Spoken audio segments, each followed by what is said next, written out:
Right, hello. I wanted to do a video showing you how one of these stab vests actually works with you wearing it. So we've seen what the panels look like if you've watched the previous videos, and I've sort of explained why, sadly, as the UK gets worse and worse, it's getting more and more needed to have a stab vest on you just doing daily stuff. Now, very sadly, there was a woman that was murdered the other day. She was stabbed, I think, around Friday or Saturday, and she died yesterday in Birmingham, who was stabbed in the neck while she just waited at a bus stop or something like that. So I am looking into neck protection. There is something I've ordered, and if it's any good, I'll recommend it. But obviously, I'll test it thoroughly first before I recommend anything. So here we've got one of the sort of surplus police vests on, as you can see, the type that you can just about fit under a coat in the winter. So what I'm going to do is demonstrate it with me wearing it with several knives. Now, I know for a fact this is going to protect me, and obviously if you're seeing the video and I've uploaded it, you know that I've survived to upload the video. So all is safe, but again, probably don't try this at home. And what I'm going to be doing in this video is I'm not going to do that in case I just somehow miss the vest entirely. I'm just going to apply more and more pressure with each of the knives onto the vest in the middle of my chest. Oh, and I'm also going to mention as well that please like and subscribe, because apparently saying that partway through a video gets a lot more subscribers if you like this sort of content. Oh, and some people said, I can't find any vests in my size because they never seem to cover your abdomen. That's a design choice with lots of these vests. It's designed so you can be more flexible and stuff like that, because if the vest goes all the way down there, it restricts your movement far more. It's the same reason that you're kind of unprotected there under each of the elbows, sort of shoulder blades and stuff like that, because it's designed that, you know, you've got arm movement. So same reason there that you can do this. So we're going to start off with the British FS knife, Fairbairn Sykes, from World War II. This is a reproduction, but as you can see, a very nasty little blade. It's a commando knife. So we're going to get this here and just do this. And as you can hopefully see, I am pushing that into me. Just get that out of the way there. But barely going through it. It might, at the very most, get through the very first layer of the anti-stab material. That's it. So yeah, can do that, and no penetration with the blade. So yeah, it might be going in slightly to the first layer, but as I said when I showed you the other day, there's about 12 to 24 stab layers in one of these. So the idea is that something that makes it through the first layer is then losing energy by the time it gets to the second layer, even less by the third layer. So there we go. So that is, as you can see, completely stopping the FS. And that is actually better at getting through some types of armor than some of the bigger knives I'm going to show in a minute. I'm not going to show a kitchen knife simply because I don't want one to shatter if I apply too much pressure to the blade, because you know, military knives are actually tougher and scarier than kitchen knives, even though you're more likely to be stabbed by a kitchen knife. So right, next, reproduction M4 bayonet. This is the knife that was used on the M1 carbine, M2 carbine. Very similar to the USM7 bayonet that was later on the M16, like AR-15 type rifles. That's what it looks like. Right, so again, let's apply some pressure. That actually feels like it might have gone a bit further. Might because I've just got better leverage on the top, but as you can see, again, it's a bit hard with the camera angle to show you that fully, but not going in, not penetrating me. And just to show you, that is a real tip on there. So yeah, just to go in again, I don't want to damage the liner too much on this one, but yeah, that is, you know, doing that, not penetrating me at all. So yeah, there you go. M4 bayonet, not going through. And as like I've said before, if a really, really strong person got you at just the right angle, you know, and you weren't defending yourself, they might eventually be able to hammer it through you. But the point is, when these vests are designed that, you know, you'll fight or flight, you're doing something, you're not just standing there letting somebody go for you, because eventually then they would go for your neck or, you know, your groin or somewhere else that isn't protected. Right, next, Swiss Sturmgewehr 57 bayonet from the SIG 510. Very nice, just stainless steel big bayonet. So again, good point on it, but that's about it. Oh, and that sounds like it might have gone a little bit further than the previous knife if you heard that material. Hopefully the microphone on my neck picked that up.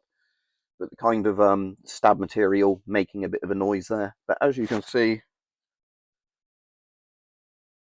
no penetration. It might have gone through one layer and that's about it. So there we go. That again, bayonet specifically designed for thrusting into people, not penetrating the stab vest with a decent amount of force applied to it. Right, next. Again, this is an antique, so don't want to actually damage this one too much.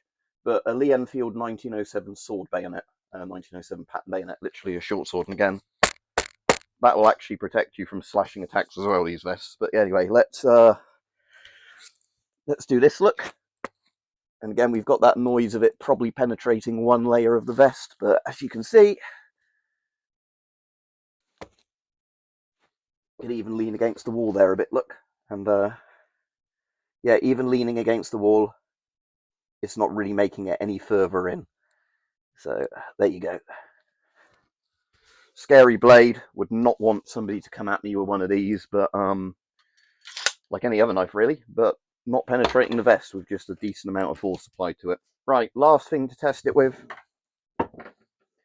A saber briquette reproduction. No sharp edge on this because it's a reenactor's one, but the point, as you can hopefully see, is a lethal point on it.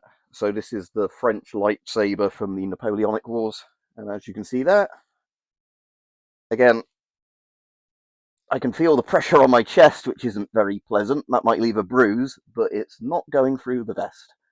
So yeah, there you go. As you can see,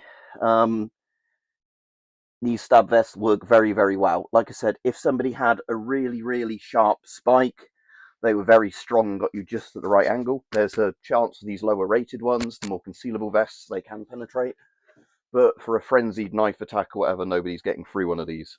So, like I said, I will put links in the description as always to some of these style vests.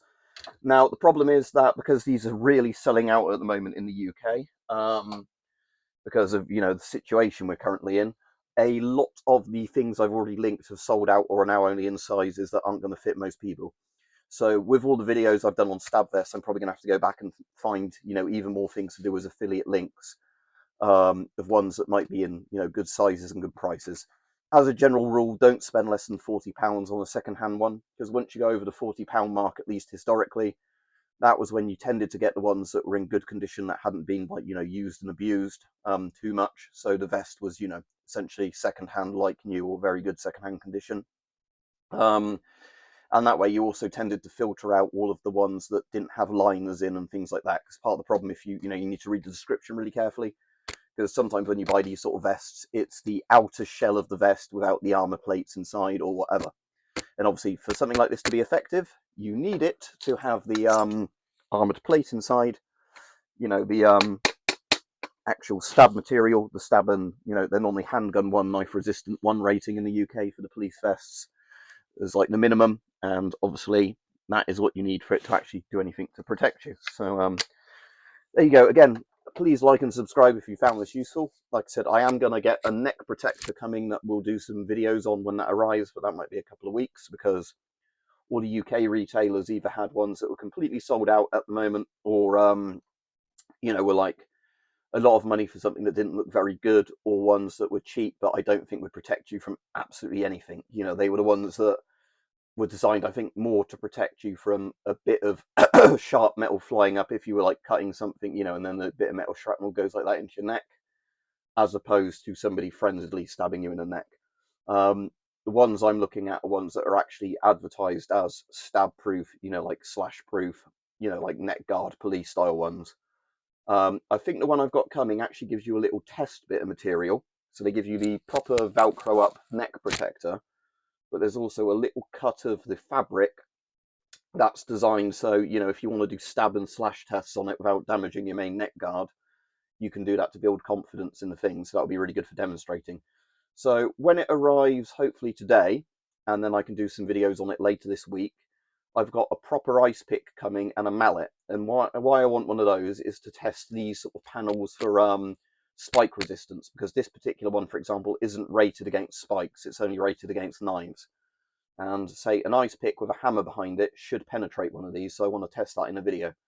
Because again, if it doesn't, then that's really good, but I am expecting it will. I'm not going to obviously test it with a hammer like that on me. I'm going to do it against a chopping board that way. But yeah, like I said, stay safe out there. UK gets worse and worse, and I will try and put more updated links in all the descriptions. So if you click the links, you know, like a week after the video went live, hopefully there's still some valid links there. You know, they've not just all sold out or in sizes for people that are 7 feet and really, really skinny, or somebody that's like 3 foot and is morbidly obese, because those are always the sizes of the vests you get left after a while of people ordering them.